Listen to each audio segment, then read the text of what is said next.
In the blistering heat of the Arizona desert, where the sun scorched the earth and the air shimmered with promise, the Vanguard Flight Academy stood as a fortress of prestige. Its runways stretched endlessly, flanked by sleek hangars painted in stark silver, humming with the roar of jet engines, some real, some simulated. This was a place built on exclusivity, funded by corporate giants, political dynasties, and military legacies. To the elite who gathered here, aviation was less a passion than a badge of honor, a privilege sealed by secret handshakes and whispered deals. But on a searing July morning in 2027, a woman named Clara Vance stepped onto the tarmac, her faded leather jacket older than the academy itself, her boots scuffed from miles no one could trace. Her pilot pants, worn thin at the knees, spoke of hardship, and her eyes, though tired, burned with quiet defiance. She carried no credentials, no rank, just an unyielding purpose that unsettled the air around her. Clara's arrival sparked immediate suspicion. At the registration desk, a junior officer named Holt demanded her name and qualifications, his tone sharp, as if daring her to falter. Clara Vance. She replied simply, no title attached. Holt's smirk was barely concealed. Her name wasn't on any VIP list, no senator's endorsement, no admiral's seal of approval. You think you can just stroll into Vanguard? He scoffed. What? Did you train on toy drones in your backyard? His words drew chuckles from a nearby cluster of cadets, young men in pristine flight suits, sons of defense moguls, and women in designer gear, their glances sharp with disdain. Clara repeated her request, her voice steady. I'm here for the hypersonic simulator. The audacity of her claim access to the Academy's most restricted test ignited laughter that echoed across the hangar. Director Marcus Drayton, a man whose sharp features and inherited authority screamed old money, strode in. His father had been a Navy commander, his mother a corporate titan, and his position here was as much legacy as merit. You're joking, he said, eyeing Clara's threadbare jacket, the name patch faded to a single letter. The hypersonic sim is for pilots with thousands of hours on advanced craft. His voice dripped with condescension, but Clara didn't flinch. I want to register, she insisted. The silence that followed was heavy, charged with the arrogance of the elite. Drayton's lips curled. Fine. Let her try a paper plane first, he mocked, his voice carrying to the crowd, who erupted in laughter. At least she won't waste a real pilot's time. The taunts grew sharper.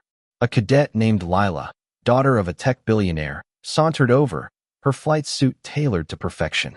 Some people forge their way in, she said, her smile venomous. Maybe she's one of those. Another cadet, Ethan, heir to a defense empire, chimed in. Or she's here for a janitor gig. Sorry, is that sexist? Flight attendants are a thing now, right? The crowd roared, but Clara stood unmoved, her calm a silent rebuke that unnerved them. They wanted her to crack, to storm off, but she gave them nothing. Drayton, sensing an opportunity to crush her, exchanged a glance with an assistant instructor, a wiry man named Kessler. She wants the sim? Let's give it to her, Drayton announced, his tone predatory. The plan was clear. They'd set the simulator to an impossible stress test, one that broke even seasoned pilots, and watch her crumble. They led Clara to a dim simulation chamber, its walls lined with humming servers, the cockpit mock-up bristling with controls designed to mimic the brutal conditions of near-space flight. The crowd gathered behind a glass partition, eager for her failure. Kessler typed in commands, cranking the stress factors to lethal levels. Drayton leaned in, arms crossed. 1 minute, Ms. Vance. Show us something before you pass out or worse. Clara climbed into the cockpit, her movements deliberate. A memory flickered her father's voice, years ago, teaching her to fly a rickety biplane on a dusty strip. Trust your gut, Clara. The plane wants to fly. You just guide it. Those words steadied her now. She strapped in, her eyes scanning the instruments, and with a slow exhale, she signaled readiness. The simulator roared to life, plunging her into a digital maelstrom. G-forces pressed against her chest, screens flashing with altitude spikes and engine alerts. Wind shear, flameouts, and turbulence hammered her, each crisis designed to induce panic. The crowd watched her vitals on a monitor, expecting her heart rate to spike, her hands to fumble.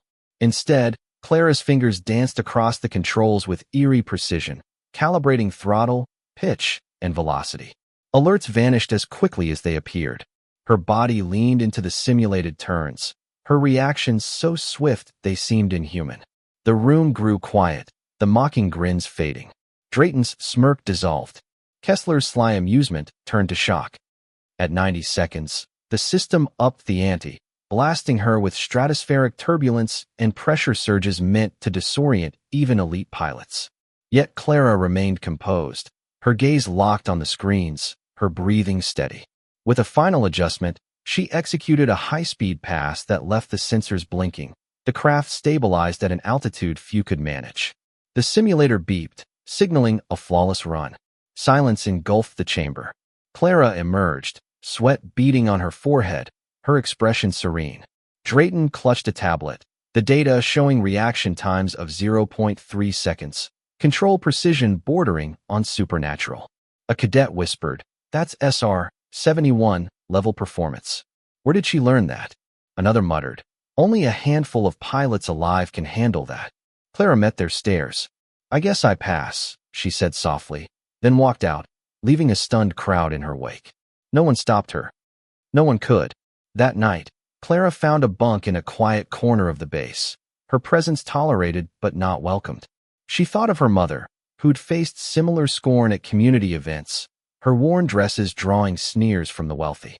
That same unshakable grace had carried Clara through the simulator. The next morning, as klaxons blared for drills, cadets whispered about the woman who'd aced the impossible test. Some, from aviation dynasties, muttered about cheating or glitches, unable to accept her skill. Drayton, during a briefing, suggested another test under supervision to avoid anomalies.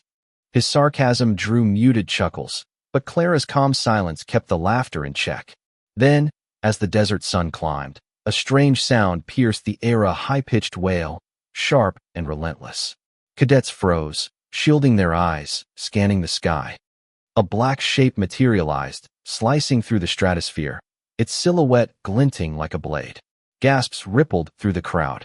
The State Route 71 Blackbird, a relic of Cold War legend, was supposed to be grounded, confined to museums.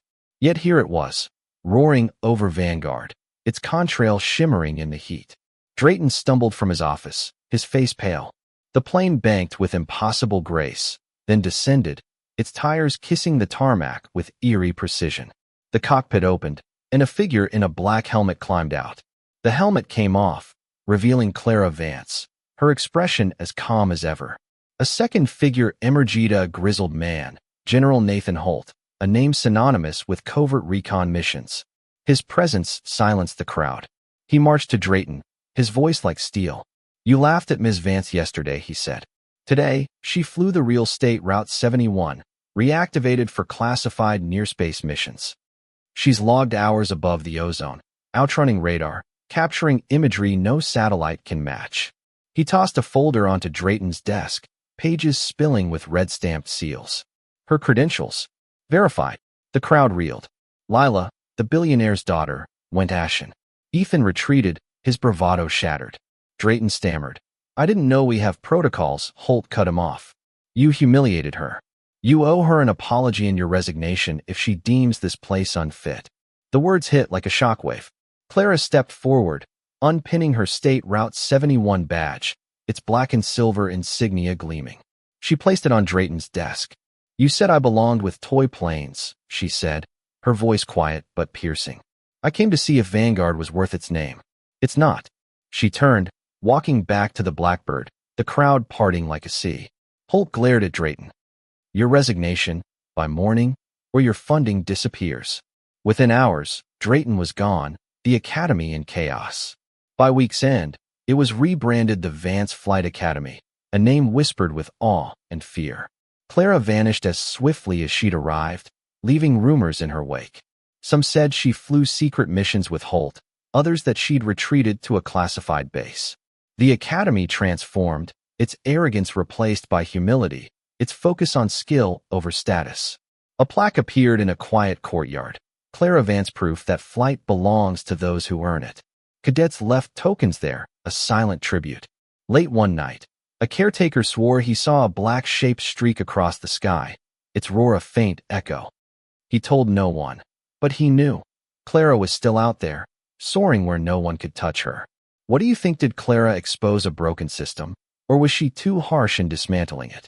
Should skill always trump privilege, or does tradition have a place in elite programs? Would you have apologized to her, or fought to keep your pride? Share your thoughts, like, and subscribe for more stories that challenge everything you believe.